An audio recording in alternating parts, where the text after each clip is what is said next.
இயேசுவில் என் அன்பு சகோதர சகோதரிகளே, ஆண்டவர் நாமத்திற்கு ஸ்தோத்திரம். தினம் ஒரு ஜெப வழியாக பேசிக்கொண்டிருப்பது உங்கள் அன்பு சகோதரன் பிரபு. எப்படிங்க இருக்கீங்க? இன்றைய நாள் எப்படிங்க போச்சு? உங்களுக்கு மகிழ்ச்சியாக இருந்தீங்களா? எப்போவுமே சந்தோஷமா இருங்க. ஆமீன். அன்பு சகோதர சகோதரிகளே, இயேசு இருதயத்தில் சுத்தமுள்ளவர்கள் பாக்கியவான்கள், அவர்கள் தேவனை தரிசிப்பார்கள். மத்தேயு 5ஆம் அதிகாரம் 8 சொல்லக்கூடிய அழகான வார்த்தைங்க. இருதயத்தில் சுத்தமுள்ளவர்கள் பாக்கியவான்கள். இன்றைய நாளில் நம் இருதயம் சுத்தமாக இருக்கா? ஏகப்பட்ட விஷயங்கள் ஓடிட்டுருக்கு உள்ளுக்குள்ள. அழுக்கான விஷயங்கள் இருக்குது. அதையெல்லாம் சுத்திகரிக்கின்ற பொழுது நீங்கள் எல்லாருமே பாக்கியவான்களாக இருப்பீங்க. ஸோ எண்ணத்தில் தெளிவு உள்ளத்தின் தூய்மை அப்படின்னும் போது நம்ம செய்யக்கூடிய ஒவ்வொரு செயலிலுமே வெற்றி தாங்க வாழ்க்கையில். ஏகப்பட்ட விஷயங்கள் ஓடிட்டுருக்கு மைண்டில். ஆனால் உள்ளத்தில் ஐயோ சும்மாவே விடக்கூடாது அப்படின்னு சொல்லி மன அழுத்தத்தினால் நம்ம தள்ளப்படுறோம் இல்லை? ஸோ அதெல்லாம் பார்த்துக்கலாங்க, கடந்து போகும் வாழ்க்கையில். எதை பற்றி யோசிக்காதீங்க, ஜெபியுங்கள். முழு உள்ளத்தோடு முழு ஆன்மோடு ஜெபிக்கின்ற வேலையில் நிச்சயமாய் நம்ம வாழ்க்கையில் நம்ம மாறப்போக்கின்றது. நம்முடைய இருதயத்தில் கசப்பை அகற்றி சமாதானம் பண்ணி ஒப்புரவாக்கும் போது மெய்யான பரிசுத்தம் வருகின்றது. அப்படி செய்யும்போது நம்மை சுத்திகரித்துக் கொள்வதோடு மட்டுமல்லாமல் நம்மை சுற்றி இருப்பவர்களுக்கு தேவனுடைய அன்பையும் காட்டுகின்றது. நம்ம பண்ணுற ஒவ்வொரு செயலும் தாங்க மற்றவங்க பார்க்கும்போது அடட இவங்கள மாதிரி இருக்கணும் நான் இருந்தா அப்படின்ற மாதிரி தோணும். அப்படி இல்லாமல் நம்ம வாழ்க்கையில் சில பல தவறுகள் செஞ்சுக்கிட்டு ஒரு சில விஷயங்கள் பண்ணிட்டு இருந்தோம்னு வச்சுக்கோங்களேன், யாருக்குமே உதாரணமாக சொல்கிறதுக்கான ஒரு வாய்ப்பு இருக்காது. வாழ்ந்தால் இவங்கள மாதிரி வாழணும்னு சொல்லணும், வாழக்கூடாதுன்றதுக்கு ஒரு உதாரணமாக நம்ம இருக்கக்கூடாதுங்க. இன்றைய நாள் நம்ம ஆண்டவராகிய இயேசு கிறிஸ்து, நீ நல்லா இருக்கணும், உன் வாழ்க்கை சிறப்பாக இருக்கணும், உன்னை 4 பேர் ஃபாலோ பண்ணணும், நீ பண்ணுற ஒவ்வொரு செயலிலுமே அன்பு வெளிப்படுத்தணும் அப்படின்னு சொல்லுவாங்களாம்.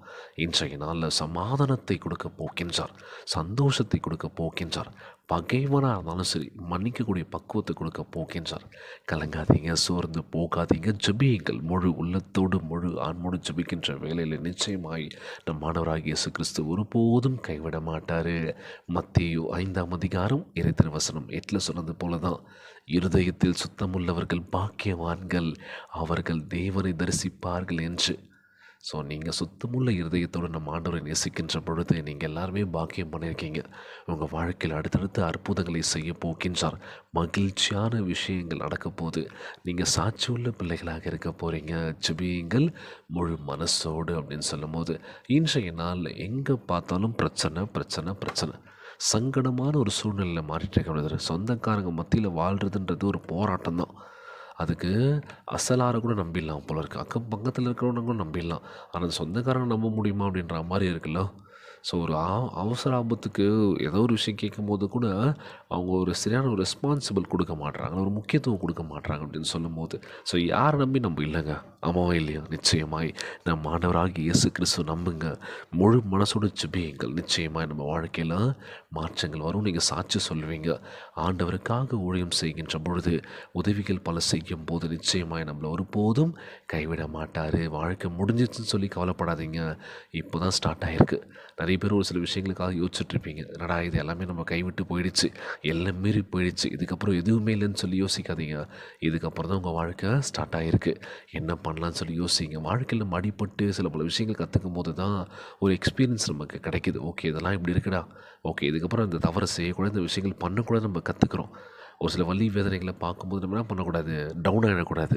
பார்த்துக்கலாம்டா, எதுவும் கடந்து போகும் வாழ்க்கையில்னு சொல்லி கடந்து போனீங்கன்னா வாழ்க்கை சிறப்பாக இருக்குங்க. நான் உன்னை விட்டு விலகுவதும் இல்லை, உன்னை கைவிடுவதும் இல்லை என்று வாக்கு கொடுத்திருக்கின்றார்.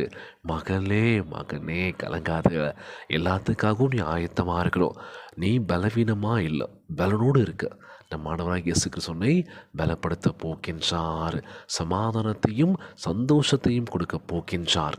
இன்றைய நாள் ஜெபம். உலகில் வாழ்கின்ற எல்லாருக்கும் நம்ம ஜெபிக்க போகிறோம். முக்கியமான ஒரு விஷயம் என்ன அப்படின்னா, மழை காலங்களில் எல்லாருமே பாதுகாப்பாக இருங்க. நீங்கள் எங்கே போனாலும் சரி உங்களுடைய சேஃப்டியை நீங்கள் தான் பத்திரமா பார்த்துக்கணும்.